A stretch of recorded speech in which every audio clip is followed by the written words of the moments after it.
Welcome back, everybody. Good morning. Hope everybody had a good 3-day weekend. I did. I had a lot of fun with my fiance and some good close friends of ours. But we're back, and we actually are getting into probably one of the most famous things to ever come from the Bible and Christianity. Not today. Today's the lead-up story. Tomorrow we get to the actual thing. But we're doing all of chapter 19 today, and let's just get to it. It's at Mount Sinai. On the first day of the third month after the Israelites left Egypt, on that very day, they came to the desert of Sinai. After they set out from Rephidim, they entered the desert of Sinai, and Israel camped there in the desert in front of the mountain. Then Moses went up to God, and the Lord called to him from the mountain and said, "This is what you are to say to the descendants of Jacob, and what you are to tell the people of Israel. You yourselves have seen what I did to Egypt, and how I carried you on eagle's wings and brought you to myself. Now if you obey me fully and keep my covenant, then out of all nations you will be my treasured possession. Although the whole earth is mine, you will be for me a kingdom of priests and a holy nation. These are the words you are to speak to the Israelites." So Moses went back and summoned the elders of the people, and set before them all the words the Lord had commanded him to speak.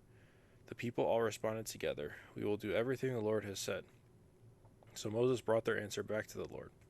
The Lord said to Moses, "I am going to come to you in a dense cloud, so that the people will hear me speaking with you, and will always put their trust in you." Then Moses told the Lord what the people had said. And the Lord said to Moses, "Go to the people and consecrate them today and tomorrow. Have them wash their clothes, and be ready by the third day, because on that day the Lord will come down on Mount Sinai in the sight of all the people. Put limits for the people around the mountain, and tell them, 'Be careful that you do not approach the mountain or touch the foot of it. Whoever touches the mountain is to be put to death. They are to be stoned or shot with arrows. Not a hand is to be laid on them.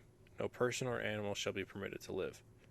Only when the ram's horn sounds a long blast may they approach the mountain.'"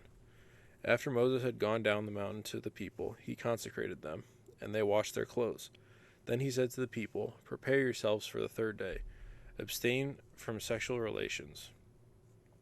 On the morning of the third day there was thunder and lightning, with a thick cloud over the mountain, and a very loud trumpet blast. Everyone in the camp trembled. Then Moses led the people out of the camp to meet with God, and they stood at the foot of the mountain.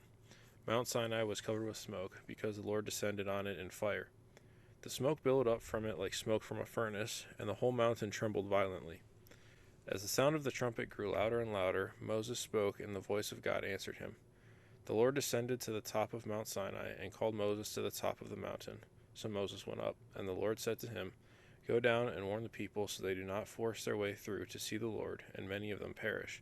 Even the priests who approach the Lord must consecrate themselves, or the Lord will break out against them." Moses said to the Lord, "The people cannot come up Mount Sinai, because you yourself warned us. Put limits around the mountain, and set it apart as holy." The Lord replied, "Go down and bring Aaron up with you. But the priests and the people must not force their way through to come up to the Lord, or he will break out against them." So Moses went down to the people and told them. So pretty interesting.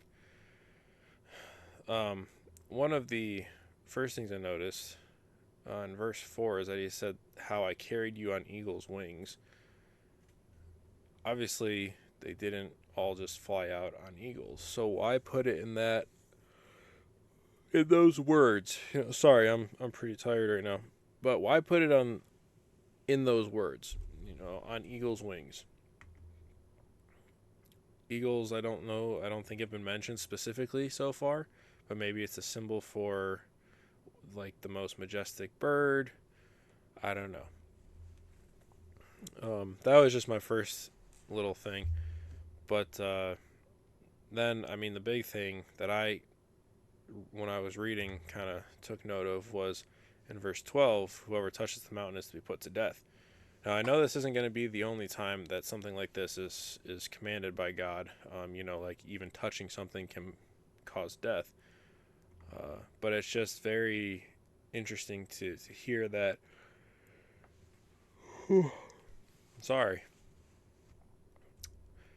That God is so powerful and just so much more than humans, that even touching the mountain he is on without him saying to could lead to your death. And then in verse 15, it specifies sexual relations to abstain from them. But that wasn't mentioned beforehand, or unless that's consecrate. Maybe I just have tired brain. Sorry, I'm not putting two and two together right now. But that might be what they're talking about. Then he says to go get Aaron at the end and to bring him up. But again, don't let any of the people force their way through, or God will break out against them. And so Moses went down and told them all this. He sounded the trumpet. I know. I see a lot of people talk about like memes and stuff that if there's ever a random like loud horn or something that nobody knows where it's coming from, non-Christians will be very confused and like looking around for the noise, where Christians will be like, "Oh, finally, it's happening," because that's supposed to be one of the signals of the second, like, Jesus coming back and taking everybody to heaven. But the dense cloud turned out to be smoke, because the Lord descended on it in fire, and the whole mountain trembled violently. Can you imagine seeing a whole mountain trembling violently? I wouldn't be anywhere near that mountain if I was told to not even touch it, or else I'd be put to death. I'd be so far away. See it shaking like that, cloud, smoke, and fire at the top of it, and Moses talking to it. Be an awesome sight, but man, if I was told to stay away, you better believe I'd be far away, just so I wouldn't chance it. All right. Yeah. We'll continue tomorrow. I think that's all I have. Let me know if you guys notice anything else, think anything else about the verses. But yeah. We're starting our work week today for some of us that had off Monday. So I'm back at work. I know some other people are. But we're already over the halfway point of February.